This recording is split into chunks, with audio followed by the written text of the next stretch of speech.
शिवरायांचा आठवावा साक्षेप भूमंडळी शिवरायांचे कैसे बोलणे शिवरायांचे कैसे चालणे शिवरायांची सलगी देणे कैसी असे सगळ सुखांचा केला त्याग म्हणून साधते तो योग राजसाधनांची लगबग कैसी केली याहुने करावे विशेष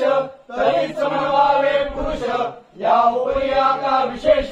काय लिहावे शिवरायांची आठवावे जीवन दुर्लभ मानावे या स्थितीचा निर्धारू श्रीमंत योगी पुण्यश्लोक छत्रपती श्री शिवाजी महाराज की जय धर्मवीर छत्रपती